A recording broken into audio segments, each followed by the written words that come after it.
Shalom. Sebelum ibadah dimulai, kami menganjurkan Anda untuk subscribe channel kami dan nyalakan tombol notifikasi agar Anda bisa mendapatkan informasi terbaru tentang adanya ibadah online dan yang lainnya.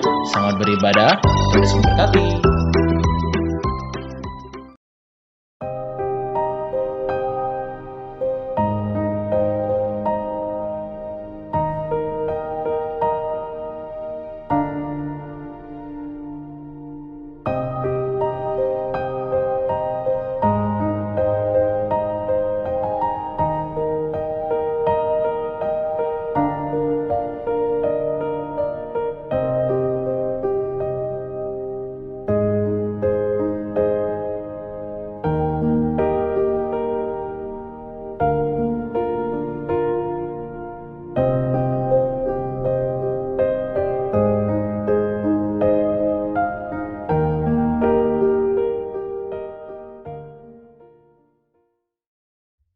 Selamat pagi sidang jemaat yang dikasihi Tuhan, Shalom. Kita bersyukur kepada Tuhan untuk hari ini yang Tuhan boleh anugerahkan kepada kita. Kita bersyukur kepada Tuhan untuk semua kebaikan dan juga pemeliharaan Tuhan di dalam kehidupan kita. Mari Bapak Ibu sidang jemaat, saya undang kita untuk bangkit berdiri dan kita mempersiapkan hati kita untuk masuk di dalam ibadah kita pada pagi hari ini.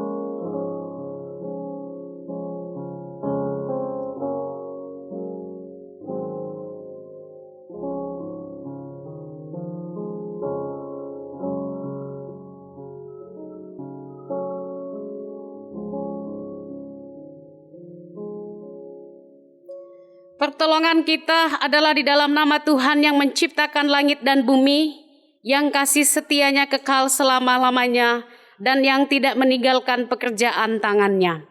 Kasih karunia dari Allah Bapa kita dan dari Tuhan Yesus Kristus, serta persekutuan Roh Kudus menyertai kita. Amin. Shalom saudara yang terkasih, kita bersyukur kepada Tuhan. Kalau Tuhan boleh memimpin hari demi hari yang kita boleh lalui dengan penyertaan-Nya yang sempurna, itu semua hanya karena kasih karunia Tuhan. Kita bersyukur kalau pada pagi hari ini kita boleh kembali datang kepada Tuhan, beribadah kepada Dia. Mari datang dengan hati yang penuh dengan ucapan syukur buat segala kebaikan-Nya dan juga penyertaan-Nya yang sempurna di dalam kehidupan kita. Dia Allah yang termulia. Dia Raja di atas segala raja.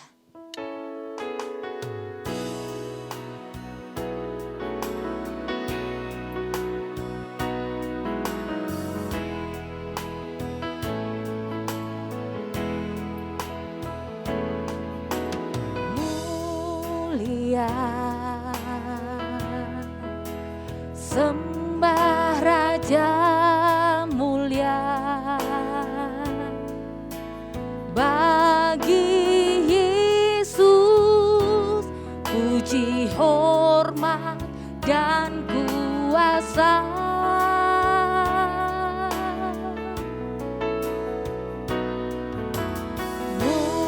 Mulia, agung kerajaannya.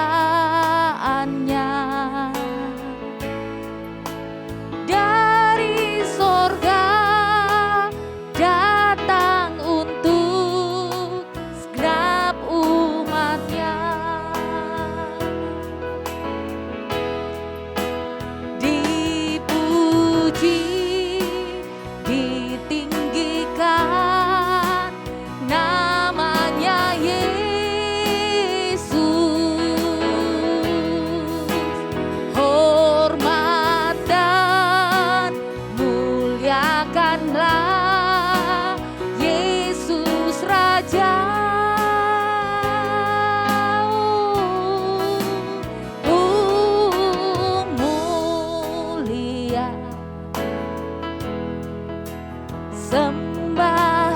Raja mulia,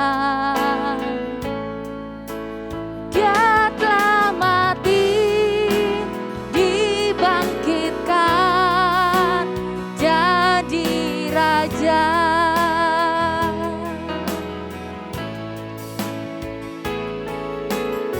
Termulialah Engkau, Raja di atas segala raja. Kami mengangkat kehidupan kami kepadamu Tuhan.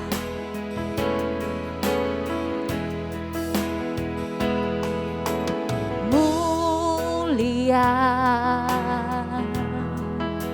sembah Raja mulia,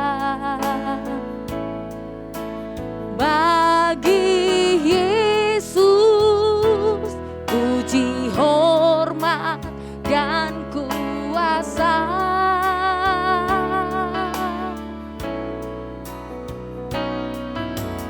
Mulia,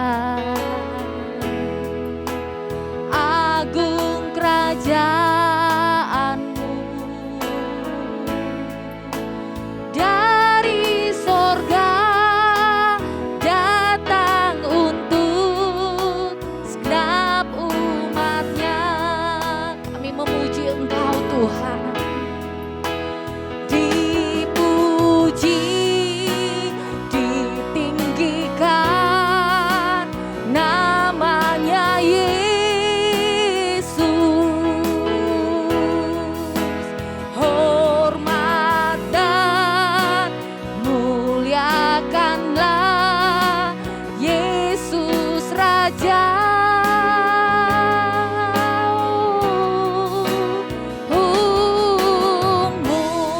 Mulia, mulia, sembah Raja mulia.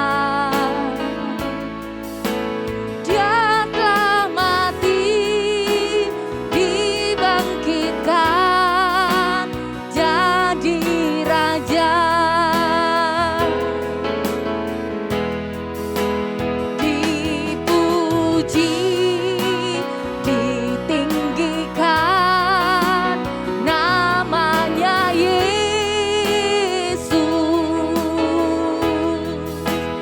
Hormat dan muliakanlah Yesus Raja.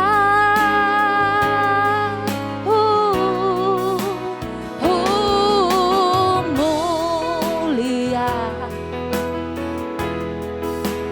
sembah Raja mulia. Dia telah mati, dibangkitkan jadi Raja.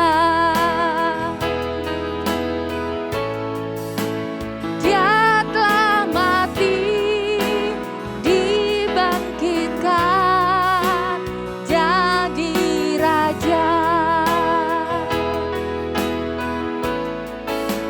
Dia telah mati, dibangkitkan jadi Raja.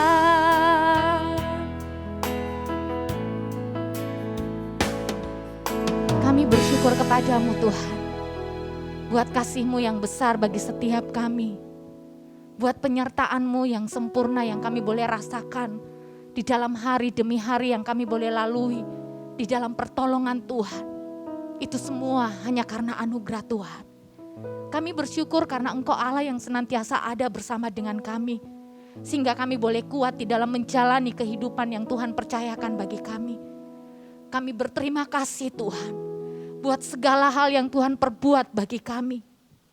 Kami bersyukur kepadamu, buat berkat-berkat Tuhan, rahmat Tuhan, yang selalu baru yang kami boleh rasakan di dalam keseharian kami. Kami membawa hati kami pada saat ini Tuhan. Engkau tahu kedalaman hati pribadi kami masing-masing. Biarlah kami boleh memiliki hati yang layak, hidup yang layak, yang berkenan kepadamu, yang menghampiri Engkau Raja kemuliaan, yang telah hadir bagi kami, yang menyatakan dirimu di dalam dunia ini. Kami bersyukur kepadamu, ini kami Tuhan. Ampunilah segala dosa dan kesalahan kami yang kami perbuat. Ampuni kami Tuhan. Sucikanlah kehidupan kami sehingga setiap kami boleh berkenan menghampiri Engkau. Menghadap Engkau, Raja kemuliaan. Di dalam kekudusan-Mu Tuhan. Ini kehidupan kami. Biarlah hidup kami menjadi sebuah korban yang berkenan bagi Engkau. Yesus Kristus, penebus kami yang hidup. Di dalam nama-Mu kami berdoa. Amin. Saudara yang terkasih, dengan seluruh umat percaya di muka bumi ini, mari bersama-sama kita ikrarkan pengakuan iman kita dalam pengakuan iman rasuli. Pengakuan iman rasuli. Aku percaya kepada Allah, Bapa yang Maha Kuasa, Khalik langit dan bumi, dan kepada Yesus Kristus anaknya yang tunggal Tuhan kita, yang dikandung daripada Roh Kudus, lahir dari anak darah Maria, yang menderita sengsara di bawah pemerintahan Pontius Pilatus, disalibkan, mati dan dikuburkan, turun ke dalam kerajaan maut. Pada hari yang ketiga, bangkit pula dari antara orang mati, naik ke surga, duduk di sebelah kanan Allah, Bapa yang Maha Kuasa. Dan dari sana Ia akan datang untuk menghakimi orang yang hidup dan yang mati. Aku percaya kepada Roh Kudus, gereja yang kudus dan am, persekutuan orang kudus, pengampunan dosa, kebangkitan tubuh dan hidup yang kekal. Amin. Silakan duduk saudara.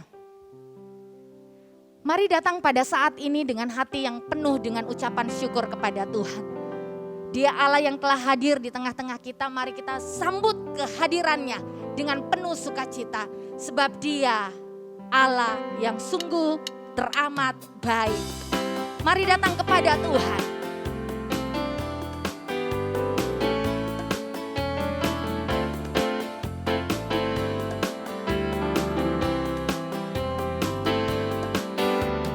Mari kita sambut Sang Raja.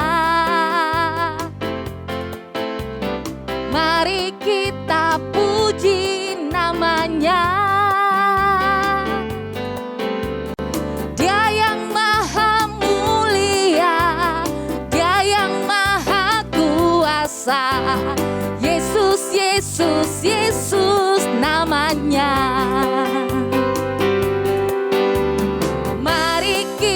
Sambut Sang Raja. Mari kita puji namanya. Dia yang maha mulia, Dia yang maha kuasa. Yesus, Yesus, Yesus namanya.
Terpujilah Tuhan kita, Allah yang telah hadir bagi kita. Biarlah kita boleh senantiasa menyambutnya di dalam seluruh kehidupan kita. Sebab kebesarannya tetap untuk selama-lamanya. Mari bersorak bagi Tuhan kita.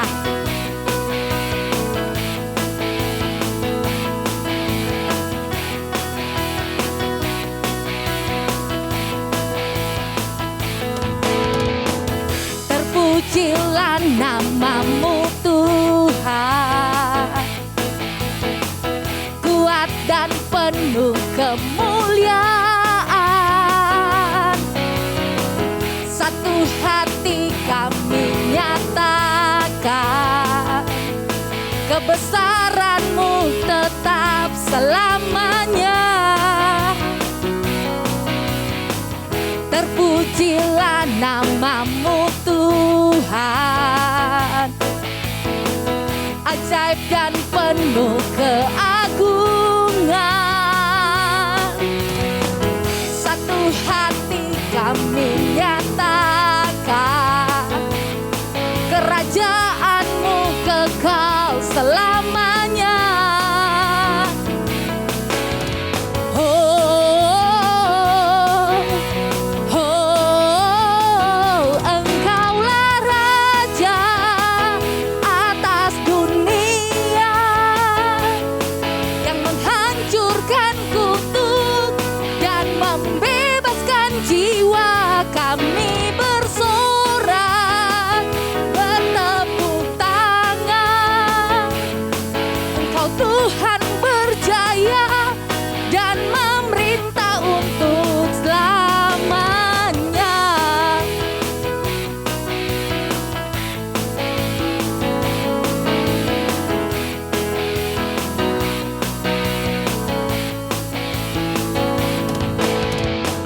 Terpujilah namamu Tuhan,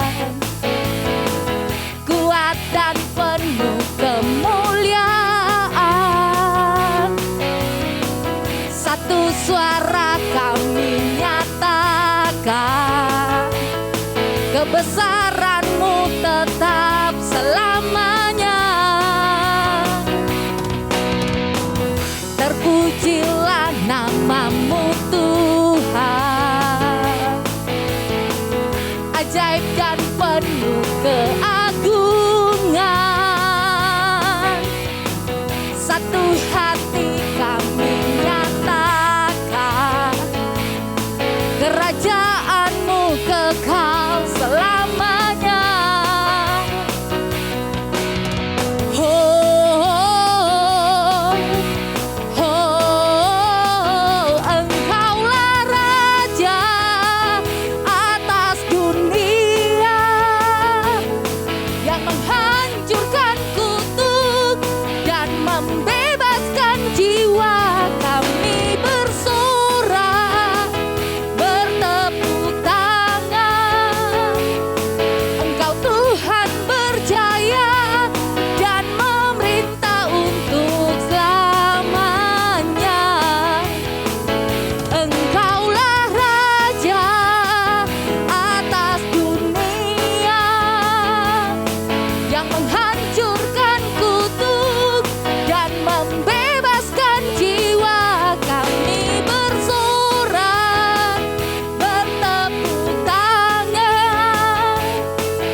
Dialah Raja kemuliaan, kebesarannya tetap selama-lamanya.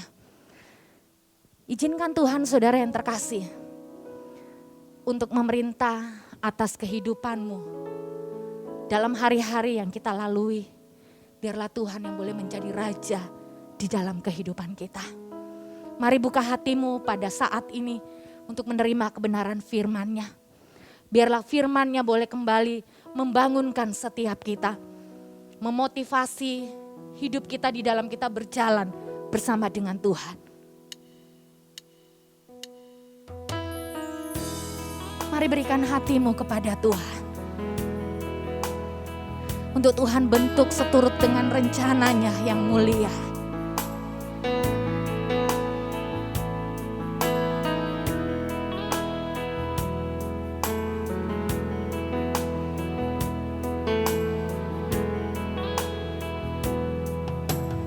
Inilah rinduku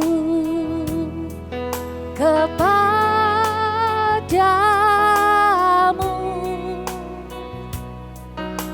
segenap hatiku menyembahmu.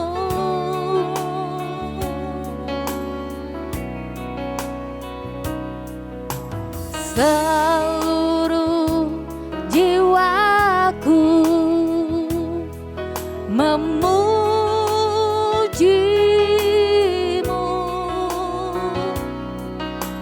ku menyembahmu ya Allahku.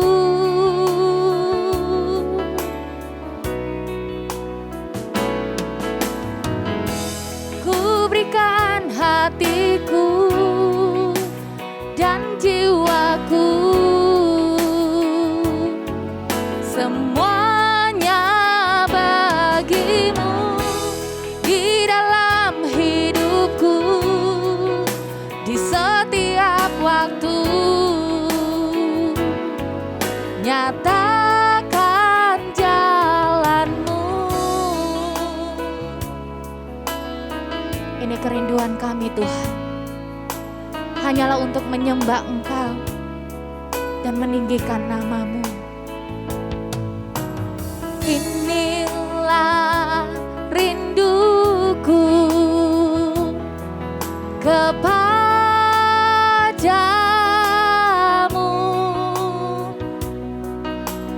segenap hatiku menyembahmu.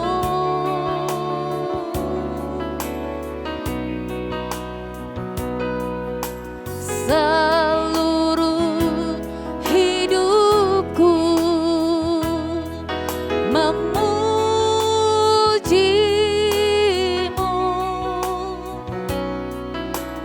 ku menyembahmu ya Allahku.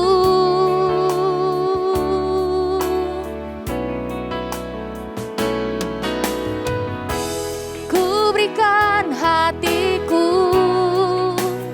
dan jiwaku, semuanya bagimu di dalam hidupku, di setiap waktu. Nyatakan jalanmu. Ku berikan hatiku dan jiwaku, semuanya bagimu di dalam hidupku, di setiap waktu. Nyatakan jalanmu. Nyatakan jalanmu. Nyatakan jalanmu.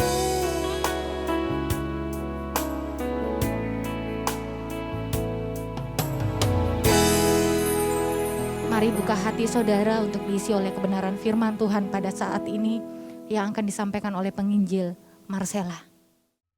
Bapak Ibu Saudara yang dikasihi Tuhan, kita bersyukur kepada Tuhan untuk saat ini di mana kita boleh diberikan satu kesempatan lagi untuk kembali beribadah kepada Tuhan. Dan saat ini kita akan bersama-sama untuk merenungkan kebenaran firman Tuhan. Kita mengucap syukur kepada Tuhan untuk setiap penyertaan Tuhan di dalam hidup kita. Menghitung-hitung pada hari ini adalah minggu yang terakhir di bulan Maret. Dan kita tahu bersama bahwa minggu ini adalah minggu-minggu yang tenang bagi setiap umat Tuhan. untuk kita boleh memperingati kematian Yesus Kristus di atas kayu salib. Dan minggu yang akan datang kita akan bersama-sama untuk memperingati, merayakan kebangkitan Yesus dari maut dan memberikan kemenangan bagi kita. Kita bersyukur kepada Tuhan karena pada hari ini kita juga akan bersama-sama untuk merenungkan firman Tuhan di dalam kita menjalani dan kita menyongsong akan perayaan dan peringatan akan kematian Yesus Kristus di atas kayu salib. Bapak Ibu yang dikasihi Tuhan, mari bersama-sama kita membuka Alkitab kita yang terdapat di dalam Injil Markus pasal yang ke-11 ayat 1 sampai ayatnya yang ke-11. Injil Markus pasal yang ke-11 ayat 1 sampai ayat yang ke-11. Mari Bapak Ibu, saya mengajak kita untuk membaca bersama-sama, walaupun Bapak Ibu berada di tempat masing-masing, tetapi saya rindu kita membaca bagian ini secara bersama-sama. Injil Markus pasal yang ke-11 ayat 1 sampai ayat yang ke-11, 1, 2, 3. Ketika Yesus dan murid-muridnya telah dekat Yerusalem, dekat Betfage dan Betania yang terdekat, yang terletak di Bukit Zaitun, Yesus menyuruh 2 orang muridnya dengan pesan, "Pergilah ke kampung yang di depanmu itu. Pada waktu kamu masuk di situ, kamu akan segera menemukan seekor keledai muda tertambat yang belum pernah ditunggangi orang. Lepaskanlah keledai itu dan bawalah kemari. Dan jika ada orang yang mengatakan kepadamu, 'Mengapa kamu lakukan itu?' Jawablah, 'Tuhan memerlukannya.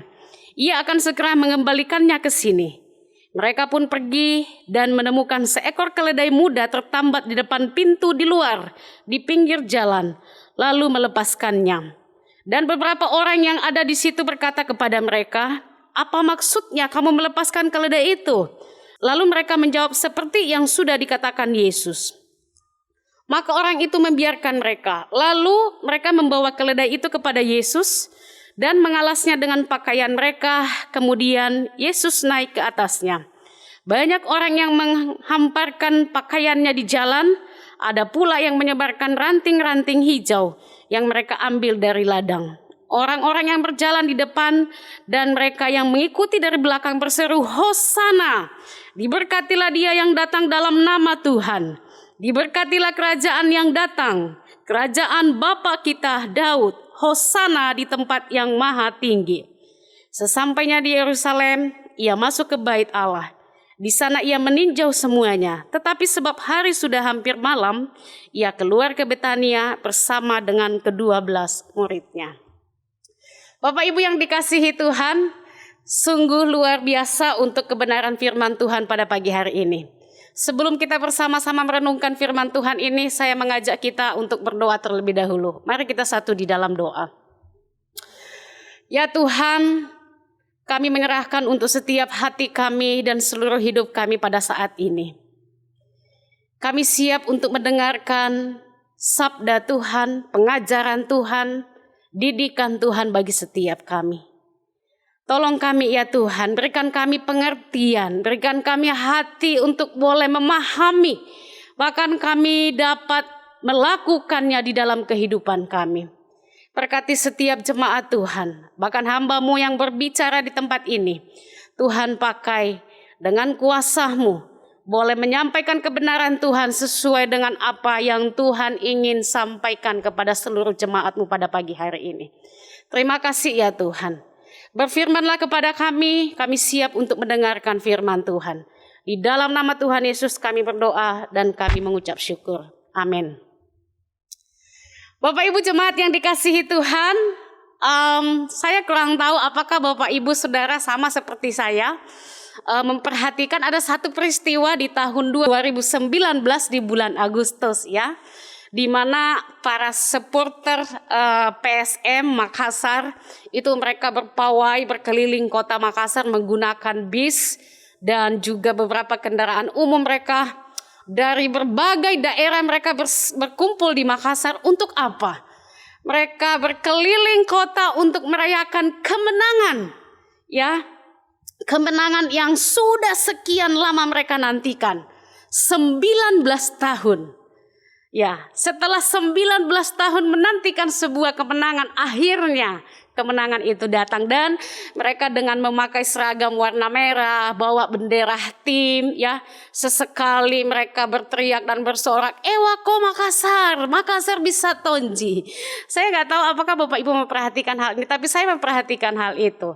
Dan uniknya Bapak Ibu Saudara bahwa mereka berkeliling pawai itu merayakan kemenangan itu dengan sangat-sangat rapi, ya, dijaga oleh keamanan, juga rute-rute yang mereka akan lalui itu jalannya sudah dipersiapkan. Nah, Bapak Ibu, apa yang menarik dari peristiwa ini? Bahwa saya melihat bahwa setiap ada kemenangan itu dengan spontanitas membuat seseorang untuk menyorakkan, ya, kegembiraan, kebahagiaan mereka. Kenapa? Karena kemenangan yang sudah sekian lama dinantikan akhirnya tiba juga. Bapak Ibu, pembacaan yang kita baca pada hari ini, peristiwa di mana Yesus masuk ke Yerusalem itu disambut oleh orang banyak dengan pujian, dengan kegembiraan, dengan kebahagiaan, ya. Karena mereka tahu bahwa Mesias yang mereka nantikan selama ini telah datang dan kerajaannya akan segera ada. Bapak Ibu, menarik ya, karena selama ini Yesus seringkali berjalan bersama dengan murid-muridnya, mengajar, ya, menyembuhkan orang sakit. Itu seperti menghindari, ada beberapa tempat yang Yesus hindari kerumunan orang. Tapi di dalam pembacaan kita ini, itu kita bisa merasakan bahwa Yesus itu dengan sangat lepas, ia menampilkan dirinya di depan para orang-orang yang mengikutinya. Dan Yesus dengan sangat terbuka disambut oleh orang-orang. Bapak Ibu, kita melihat pembacaan kita, ya, menarik sekali bahwa orang-orang yang mengikuti Yesus mulai dari kota Yeriko, karena kebetulan memang mereka akan pergi ke Yerusalem untuk satu perayaan mereka. Nah, mereka dengan rombongan ini bersama-sama dengan Yesus berjalan untuk menuju ke Yerusalem. Nah, tetapi ada satu peristiwa yang menarik ketika Yesus dan murid-muridnya tiba di satu tempat. Sebelum mereka sampai ke Yerusalem, di ayat yang pertama di sana dikatakan bahwa mereka tiba di dekat Betfage dan Betania yang terletak di Bukit Zaitun. Nah, ada satu peristiwa yang menarik di sana, Bapak Ibu. Apa yang terjadi? Dikatakan bahwa Yesus menyuruh kedua muridnya dengan pesan, ya. Pergilah ke kampung yang di depanmu itu, pada waktu kamu masuk, kamu akan segera menemukan seekor keledai muda tertambat yang belum pernah ditunggangi orang. Lepaskanlah keledai itu dan bawalah kemari. Dan jika ada orang yang mengatakan kepadamu, mengapa kamu lakukan itu? Jawablah, Tuhan memerlukannya. Ia akan segera mengembalikannya. Bapak Ibu yang dikasihi Tuhan, apa yang menarik dari bagian ini? Saya memperhatikan bahwa ketika Yesus menyuruh murid-muridnya untuk mengambil keledai yang ada di kampung di depan yang akan mereka lalui, saya berpikir, ya ngapain Tuhan suruh ambil itu? Ngapain Yesus minta murid untuk ke sana, ambil lalu kembali lagi? Kan bisa toh Yesus setelah dilewati baru kita ambil lalu Yesus pakai. Saya bertanya-tanya, kenapa harus berhenti di Betani dan meminta muridnya untuk berjalan ke kampung di depan dan mengambil satu keledai yang ada di sana dan membawa ke Betani? Bapak Ibu, Injil Matius memberitahu kita bahwa Yesus melakukan ini supaya genap akan firman Allah. Di dalam Matius pasal yang ke-21 ayat yang ke-4. Di sana dikatakan, demikianlah halnya terjadi supaya genaplah firman Allah. Katakanlah kepada putri Sion, lihat rajamu datang kepadamu. Ia lemah lembut dan mengendarai seekor keledai beban yang mudah. Jadi Bapak Ibu, kita semua tahu bahwa kenapa Yesus melakukan hal ini. Berhenti di Betania dan meminta murid untuk mengambil seekor keledai yang sedang terikat di satu tempat dan meminta untuk membawanya kepada Yesus yang masih berada di Betania. Sekarang kita tahu bahwa Yesus melakukan ini karena sebuah penggenapan akan firman Allah. Yesus datang ke dunia untuk menggenapi janji Allah kepada umatnya. Ya. Dan Yesus dipilih untuk menjadi penggenapan akan semuanya itu. Nabi Zakaria sudah menubuatkan akan terjadinya peristiwa ini di dalam Zakaria pasal ke-9 ayat yang ke-9. Bapak Ibu yang dikasihi Tuhan, dari bagian ini apa yang ingin disampaikan kepada kita tentang Yesus? Saya melihat bahwa bagian ini menunjukkan kepada kita bahwa Yesus tahu siapa dirinya. Ia tahu bahwa ia adalah Mesias yang dijanjikan itu. Ia harus menggenapi nubuatan itu. Itulah sebabnya ia harus berhenti di Betani. Kemudian ia harus mengendarai keledai untuk memasuki Yerusalem. Karena Yesus tahu bahwa ia adalah Mesias yang harus menggenapi akan nubuatan itu. Bapak Ibu yang dikasihi Tuhan, Yesus harus memulainya dari Betania yang di Bukit Zaitun, seperti yang sudah dinubuatkan bahwa kakinya akan berjejak di Bukit Zaitun yang terletak di depan Yerusalem di sebelah timur. Bapak Ibu boleh menemukan ayat ini dalam Zakaria pasal yang ke-14 ayat yang ke-4. Ia harus menunggangi keledai. Orang-orang akan bersorak untuk menyambut dia. Bahkan dikatakan jika orang itu diam dan tidak bersorak, maka Tuhan akan membuat batu-batu itu berteriak. Dan Bapak Ibu yang dikasihi Tuhan, Yesus melakukan hal ini karena ia tahu siapa dirinya. Nah sekarang pertanyaannya bagi kita sebagai orang percaya, kita sebagai anak-anak Tuhan, kita sebagai murid Yesus, kita tahu enggak ya siapa kita? Apakah kita juga tahu siapa diri kita saat ini? Mengertikah kita apa yang harus kita lakukan sebagaimana siapa kita hari ini? Siapa diri kita saat ini?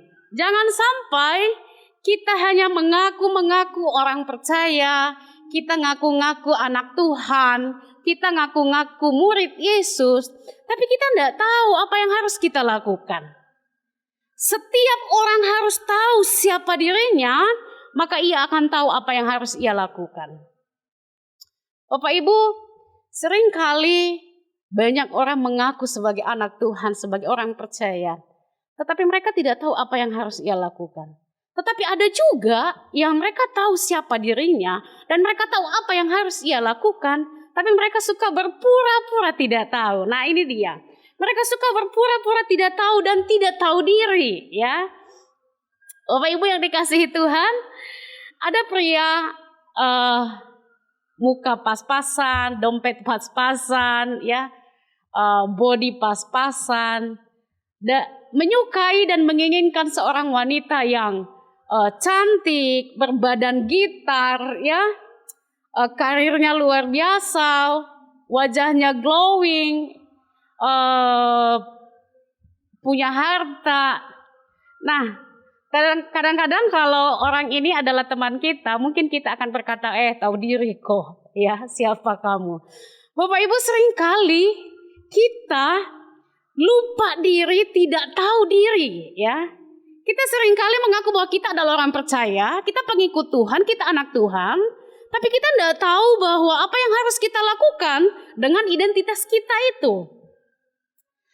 Terkadang kita sebagai anak Tuhan tidak tahu diri, mengaku sebagai anak Tuhan, tapi kita hidup tidak sesuai dengan identitas kita.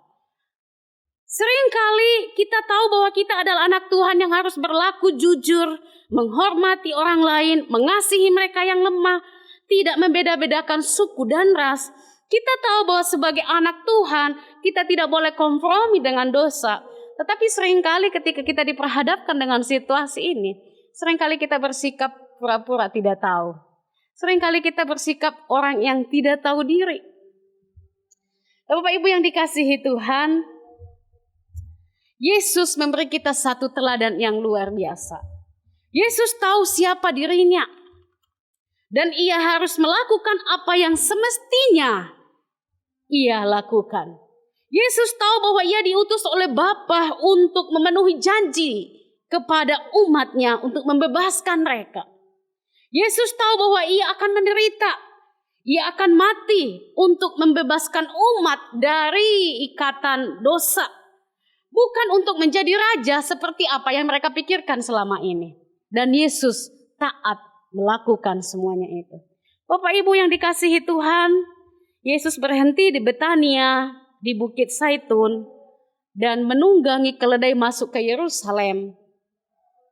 Dia menerima sorak-sorakan, ia menerima sambutan orang banyak, ia menerima pujian orang banyak yang mengikutinya.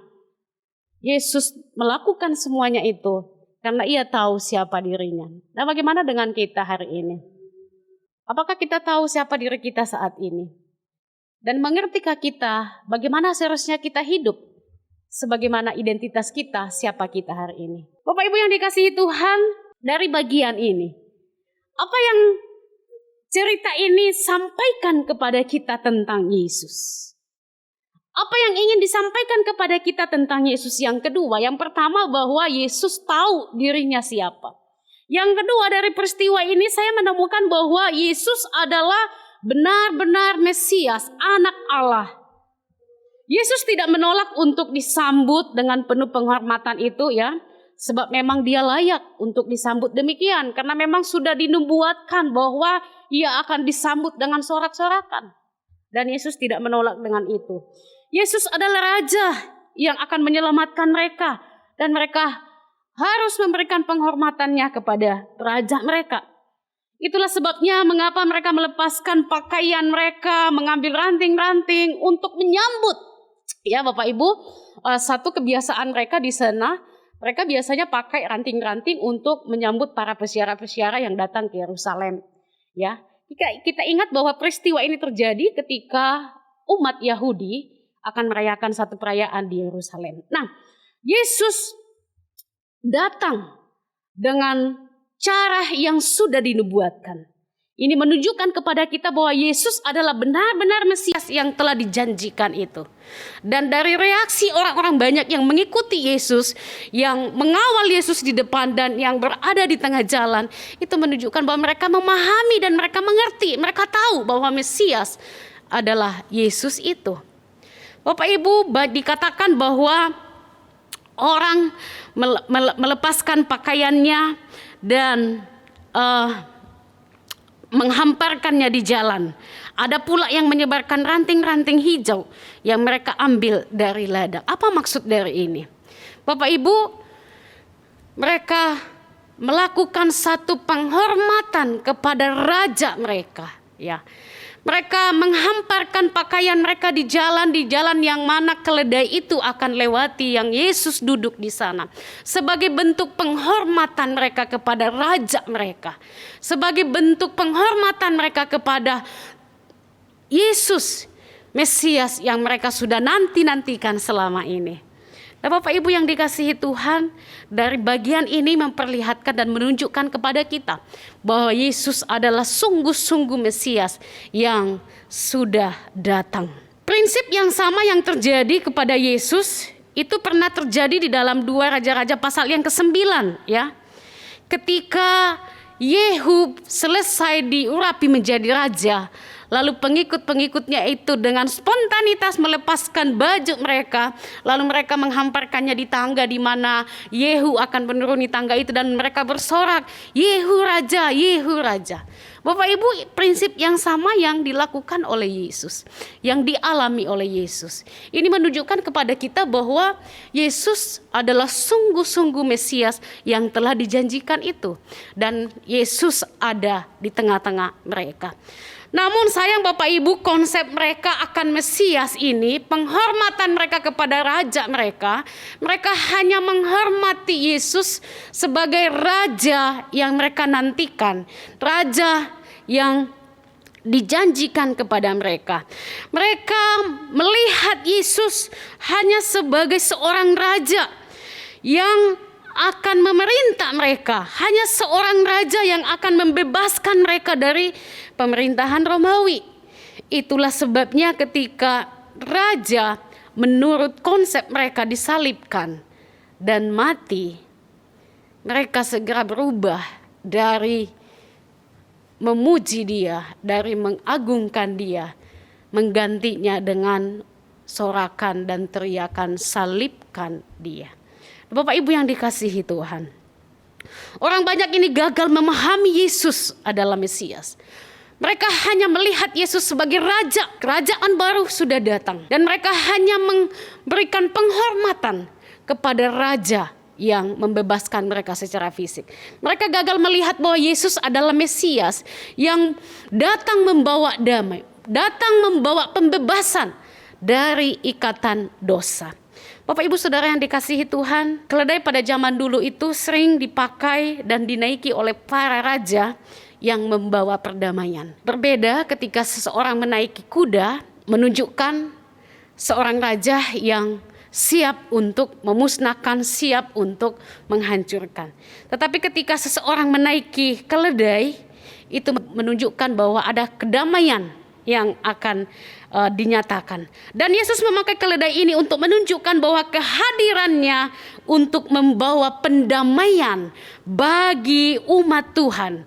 Bukan pendamaian kepada kekuasaan Romawi, tetapi pendamaian atas dosa-dosa dan seteru akan Allah. Nah Bapak Ibu yang dikasihi Tuhan, Yesus datang dengan cara demikian. Menandakan bahwa Ia datang bukan untuk pembalasan, tetapi Ia datang sebagai Mesias yang penuh dengan kerendahan, yang penuh dengan belas kasihan. Ia datang untuk mendamaikan orang yang berdosa, yang telah menjadi seteru Allah. Orang banyak itu berteriak Hosana, yang berarti Sang Penyelamat. Diberkatilah Dia yang datang dalam nama Tuhan. Diberkatilah kerajaan yang datang, kerajaan Bapa kita Daud. Hosana di tempat maha tinggi. Bapak Ibu, Yesus adalah sungguh-sungguh Mesias yang telah dijanjikan. Tetapi orang banyak ini gagal memahami. Mereka hanya melihat Yesus sebagai raja dan bukan penyelamat akan dosa mereka. Orang banyak berteriak menyuarakan kegembiraan mereka akan kemenangan yang sudah sekian lama mereka nantikan. Bapak Ibu, mereka mulai bersorak-sorak dari Betania sampai ke Yerusalem. Itu sekitar kurang lebih 3,5 kilometer. Ya. Betapa bergembiranya mereka, betapa bersorak, bersukacitanya mereka. Karena raja yang mereka nantikan selama ini telah hadir. Namun sayang sekali, mereka gagal di dalam memahami kedatangan Yesus Kristus bagi mereka. Janji pembebasan dan pemulihan itu telah tiba, namun sayang sekali mereka bergembira, bersorak kemenangan di dalam pemahaman yang keliru. Mereka melihat Yesus sebagai raja yang datang dari bapa leluhur mereka Daud. Mereka berpikir bahwa kerajaan itu sudah datang dan mereka bukan melihat Yesus sebagai yang akan menyelamatkan mereka yang tertawan oleh kuasa dosa. Mereka melihat Yesus sebagai pembawa kerajaan baru. Bapak Ibu yang dikasihi Tuhan, dalam bagian ini kita melihat bahwa Yesus adalah benar-benar Mesias yang dijanjikan oleh Allah. Ia menggenapi setiap firman yang telah difirmankan. Nah, Bapak Ibu, seberapa sering kita gagal paham akan kehadiran Yesus di dalam hidup kita. Seberapa sering kita menantikan Yesus hanya untuk urusan-urusan duniawi kita. Hanya untuk kebutuhan-kebutuhan fisik kita. Dan kita gagal menempatkan Yesus sebagai satu-satunya pribadi yang menyelamatkan kita dari hukuman Allah oleh karena dosa kita. Yesus adalah Mesias. Dialah yang menebus kita. Dia membayar dengan darahnya supaya kita dibebaskan dari hukuman dosa. Jika kita tahu hal ini, lalu bagaimana seharusnya kita menempatkan Yesus di dalam hidup kita? Apakah hari ini kita bersorak-sorak memuji, terpujilah Dia yang datang dari Tuhan? Apakah hari ini kita bersukacita menyembah Dia? Menaikkan tangan kita memuji Dia, berlutut menyembah Dia. Tapi bagaimana dengan besok? Bagaimana dengan hari Selasa, Rabu, dan Kamis? Masihkah kita akan menyembah Yesus? Ataukah kita akan berbalik sama seperti orang banyak itu? Hanya dalam waktu singkat, mereka mengubah pujian mereka dengan kutukan, salibkan Dia. Bapak Ibu yang dikasihi Tuhan, bagian ini memberitahu kita bahwa Yesus adalah sungguh-sungguh Mesias, anak Allah yang hidup.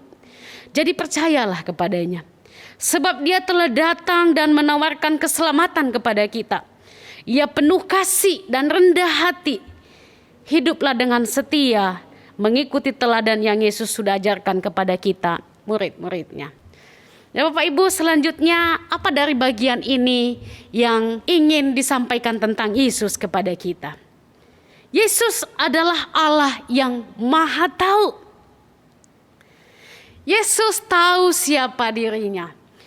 Yesus adalah Mesias yang dijanjikan itu. Yesus adalah Allah yang Maha Tahu. Bapak Ibu perhatikan ayat yang kedua. Yesus menyuruh mereka dengan pesan, pergilah ke kampung yang di depanmu itu. Pada waktu kamu masuk di situ, kamu akan segera menemukan seekor keledai muda tertambat yang belum pernah ditunggangi orang. Lepaskan keledai itu dan bawa kemari. Dan jika ada orang mengatakan kepadamu, mengapa kamu melakukan itu, jawablah, Tuhan memerlukannya. Ayat yang keempat. Mereka pun pergi dan menemukan seekor keledai muda tertambat di depan pintu di luar, di pinggir jalan. Lalu melepaskannya, dan beberapa orang yang ada di situ berkata kepadanya, apa maksudnya kamu melepaskan keledai itu? Lalu mereka menjawab, seperti yang sudah dikatakan Yesus. Bapak Ibu, menarik ketika Yesus menyuruh murid-muridnya untuk pergi ke kota ke desa yang ada di depan mereka. Yesus menjamin bahwa di sana mereka akan menemui satu keledai. Di sana mereka akan menemui keledai. Matius mencatat ada 2 keledai. Ya kemungkinan satu induknya, satu anaknya. Karena Markus, Lukas, Yohanes mencatat keledai yang muda. Ya. Nah, Yesus memberitahu murid-muridnya untuk pergi ke sana. Ya, kamu akan menemukan sedang terikat, dan setelah kamu sampai di sana akan ada orang yang berkata, kenapa kamu melakukan itu? Dan ketika mereka berkata begitu, katakan bahwa Tuhan membutuhkannya. Bapak Ibu, bagian ini menunjukkan kepada kita kemahatauan Yesus. Ada orang berpikir, sudah disetting tuh. Mungkin Yesus sudah WA beberapa orang, siapkan keledai ya, diikat di bagian di pinggir jalan, nanti murid-muridku saya suruh ambil dan nanti akan dikembalikan, dan kasih tahu pemiliknya bahwa itu hanya dipinjam, nanti akan dikembalikan. Apakah seperti itu? Tidak Bapak Ibu. Saya yakin dan percaya bahwa semua itu disediakan oleh Allah. Ingatkah kita kisah dari Abraham dan Ishak? Ketika Abraham akan mempersembahkan Ishak, Allah menyediakan apa yang tidak dibawa oleh Abraham. Bapak Ibu, saya yakin dan percaya bahwa kemahatauan Yesus, Ia tahu bahwa di sana ada keledai yang sedang diikat oleh pemiliknya. Dan pemiliknya atau orang yang berada di sana akan mempertanyakan, kenapa engkau melepaskannya? Dan murid-murid mendapati hal itu persis seperti apa yang dikatakan oleh Yesus. Nah, Bapak Ibu Saudara yang dikasihi Tuhan, apa yang kita pelajari di bagian ini? Sekarang kita tahu bahwa Yesus adalah Allah yang Maha Tahu. Nah, adakah sesuatu hal yang Tuhan tidak tahu di dalam hidup kita? Adakah sesuatu hal yang tersembunyi yang Yesus tidak ketahui? Bahkan kematian dan kebangkitannya pun Yesus sudah tahu. Bapak Ibu yang dikasihi Tuhan, murid-murid mendapati persis seperti apa yang Yesus pesankan kepada mereka. Biarlah bagian ini kembali mengingatkan kita. Yesus yang kita sembah, yang kita percaya selama ini adalah Allah yang Maha Tahu. Tidak ada hal tersembunyi, tidak ada hal kecil, hal besar yang Tuhan tidak ketahui di dalam hidup kita. Termasuk setiap dosa-dosa kita. Ya Bapak Ibu yang dikasihi Tuhan, biarlah ketika kita tahu bahwa Yesus adalah Allah yang Maha Tahu, kita boleh memperbaiki hidup kita di hadapan Tuhan. Selanjutnya, di dalam bagian ini Bapak Ibu, apa yang firman Tuhan ingin sampaikan kepada kita?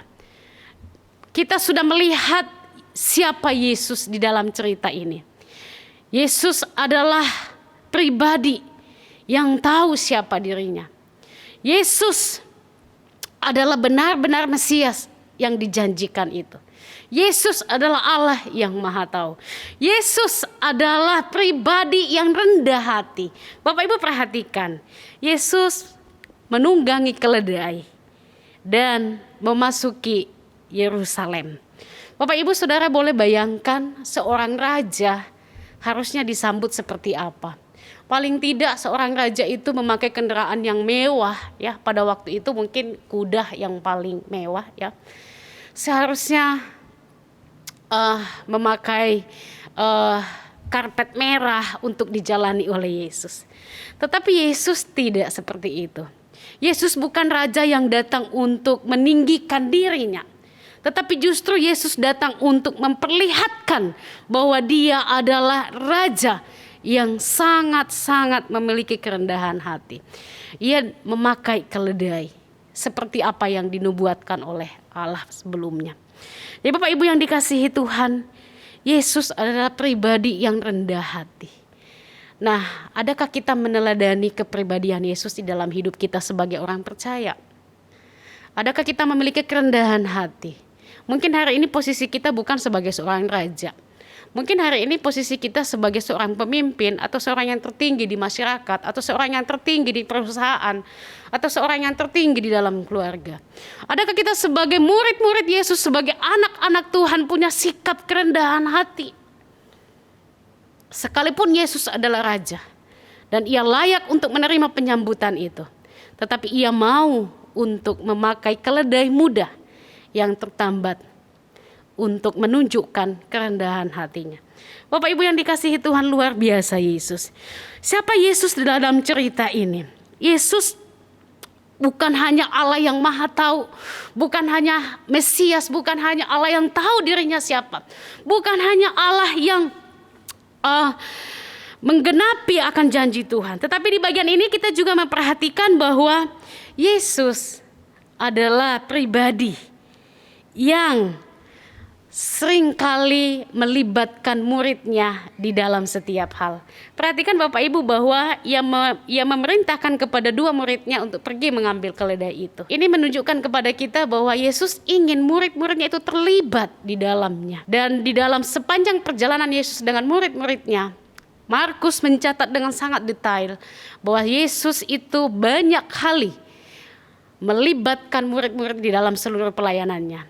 Nah, ini menunjukkan kepada kita, ini ingin mengajarkan kepada kita bahwa kita sebagai murid Yesus tidak bisa menjadi murid yang pasif, tetapi kita harus menjadi murid yang aktif, melakukan apa yang harusnya kita lakukan untuk pekerjaan Tuhan.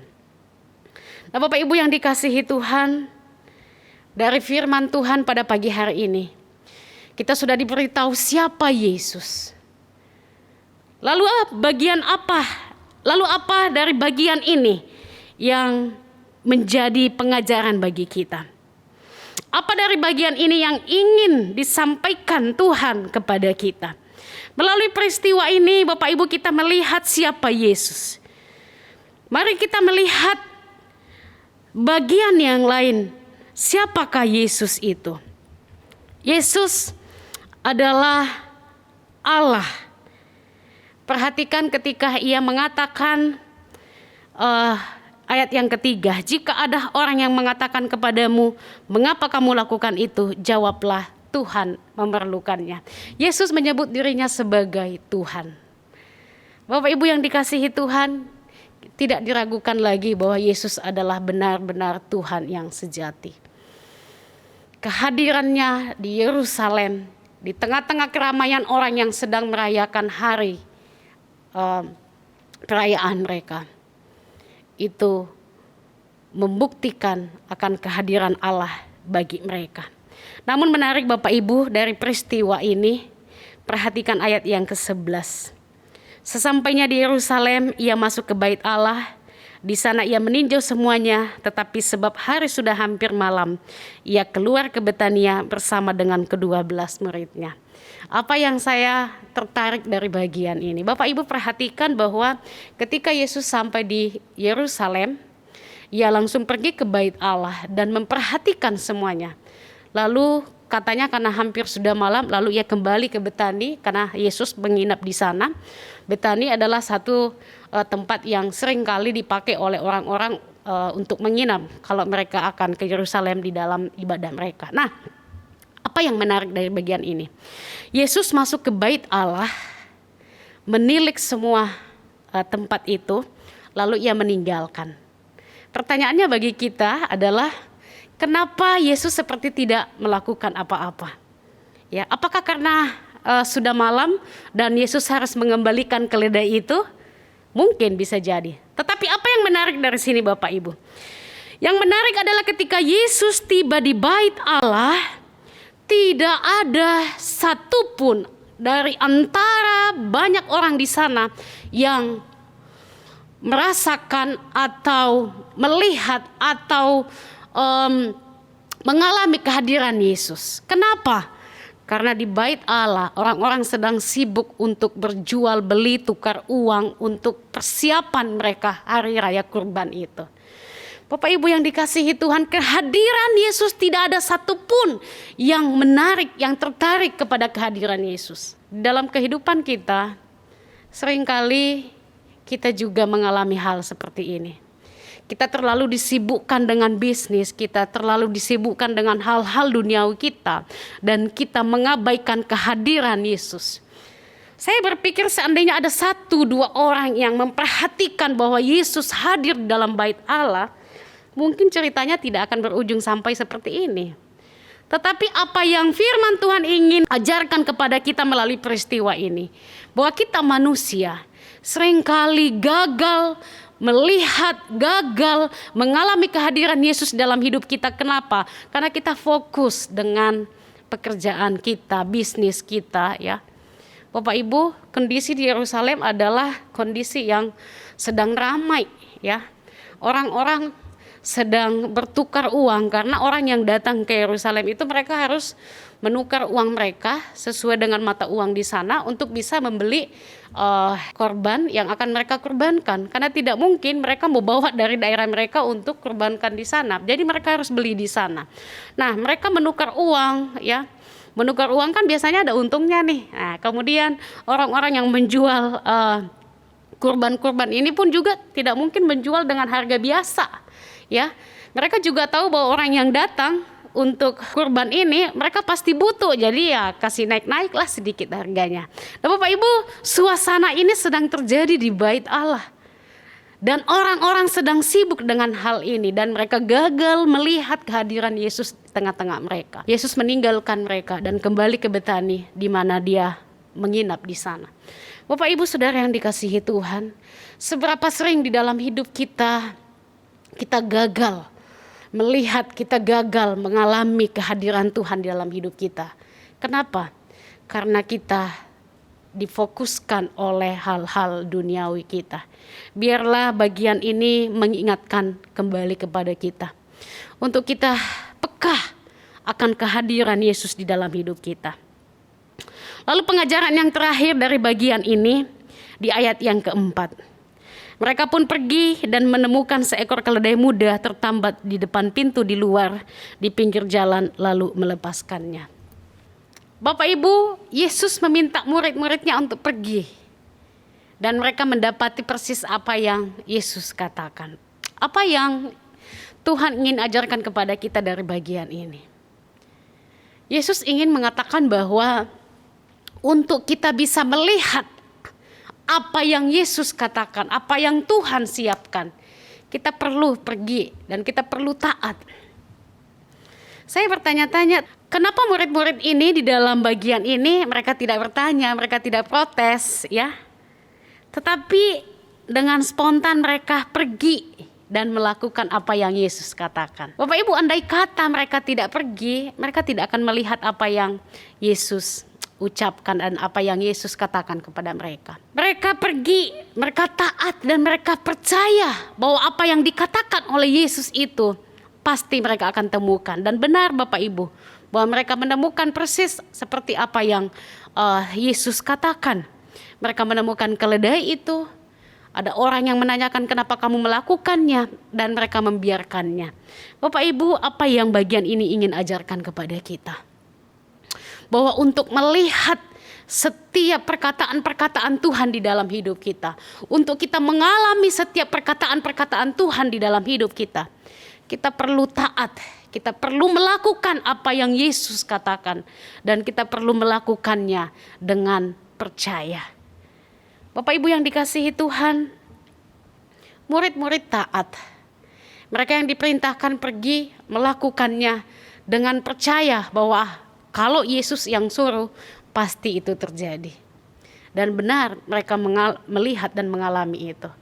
Bapak Ibu yang dikasihi Tuhan, di dalam kehidupan kita, mungkin kita sulit melihat, kita sulit mengalami apa yang Tuhan janjikan di dalam hidup kita. Kita perlu koreksi hidup kita. Apakah kita benar-benar taat? Apakah kita percaya akan apa yang Tuhan firmankan kepada kita? Dan biarlah peristiwa ini kembali mengingatkan kita. Mari kita hidup sebagai murid Yesus. Percaya apa yang Tuhan firmankan. Dan kita yakin bahwa kita akan mendapatkannya. Bapak Ibu yang dikasihi Tuhan, biarlah perenungan firman Tuhan ini boleh menolong kita. Dari kisah ini boleh mengingatkan kita siapa Yesus di dalam hidup kita. Di minggu-minggu ini di dalam kita akan memperingati kematiannya. Biarlah kembali mengingatkan kita, Yesus adalah Mesias yang dijanjikan itu. Dan ia tahu siapa dirinya, maka ia harus taat melakukan semuanya itu. Yesus adalah Allah yang Maha Tahu. Yesus adalah pribadi yang rendah hati. Ia datang sebagai raja bukan untuk memusnahkan, tetapi sebagai raja yang mendamaikan semua bangsa dari seteru Allah. Dan biarlah kebenaran-kebenaran yang kita sudah pelajari pagi ini boleh menolong kita di dalam kita menjalani kehidupan kita hari-hari ini. Mari kita satu di dalam doa. Bapa di surga, terima kasih ya Tuhan, kami bersyukur untuk pagi ini kami boleh merenungkan firman Tuhan. Ada banyak bagian-bagian yang telah kami pelajari bersama Tuhan, baik dari pribadi Yesus, baik dari pribadi murid-murid, dan juga dari orang-orang yang bersama-sama dengan Yesus pada waktu itu. Biarlah setiap kebenaran-kebenaran yang sudah kami dengar ini ya Tuhan, boleh mengingatkan kami, mendorong kami, mengajar kami, mendidik kami. Bagaimana seharusnya kami hidup sebagai orang percaya di masa ini. Dan biarlah hidup kami ya Tuhan boleh senantiasa berkenan kepada Tuhan, mempermuliakan nama Tuhan di dalam seluruh aspek hidup kami. Terima kasih ya Tuhan.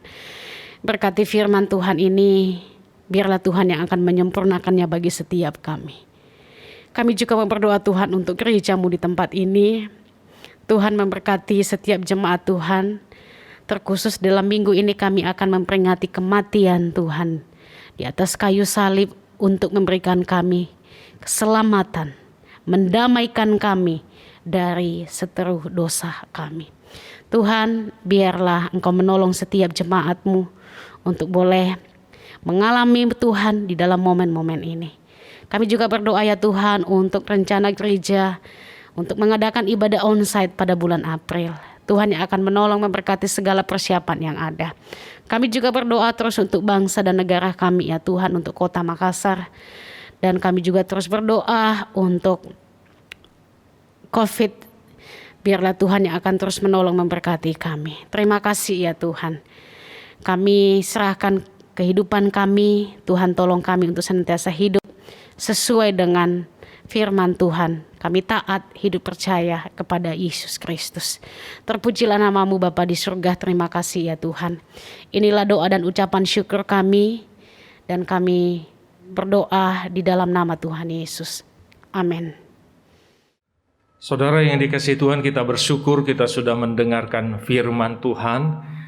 Dan biarlah firman Tuhan ini kita boleh lakukan di dalam kehidupan sehari-hari. Kita bukan hanya saja mendengarkan, tetapi kita diberikan kerinduan untuk melakukannya. Saudara, mari kita bangkit berdiri. Kita mengakhiri ibadah kita dengan pujian doksologi.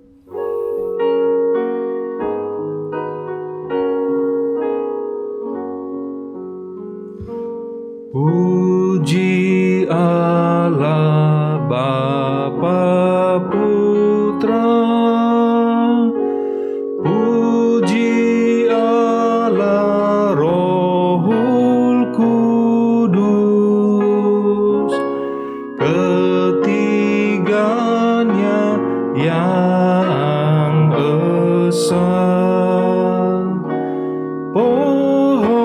selamat, sumber berkat.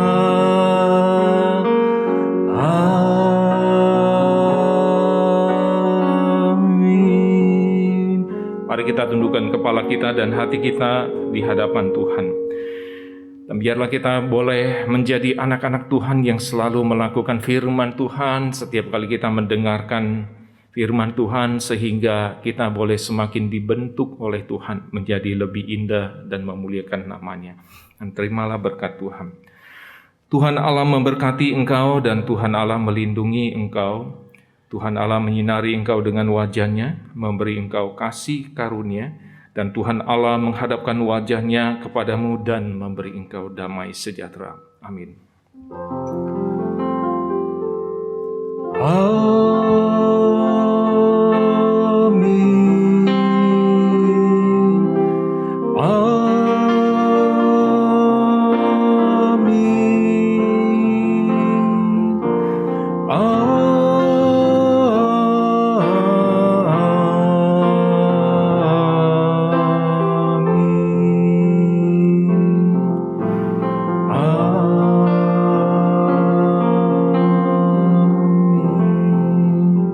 Silakan duduk yang dikasihi Tuhan, mari kita ambil waktu teduh di hadapan Tuhan.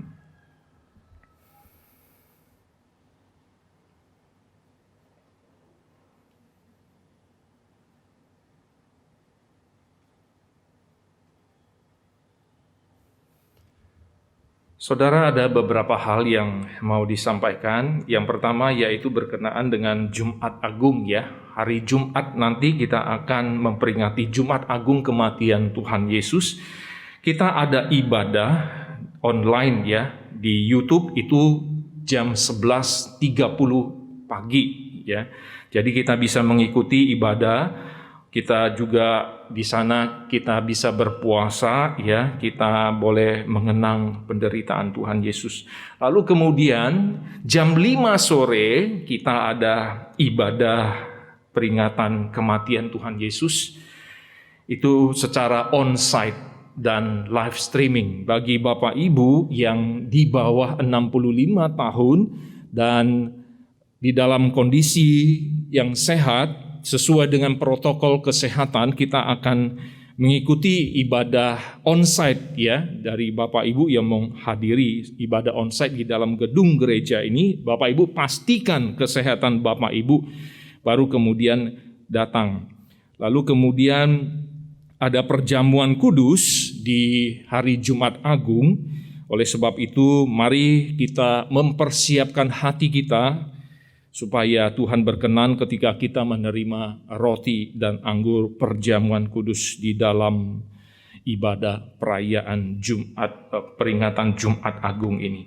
Lalu kemudian hari Minggu tanggal 4 April kita ada ibadah on-site dan juga live streaming.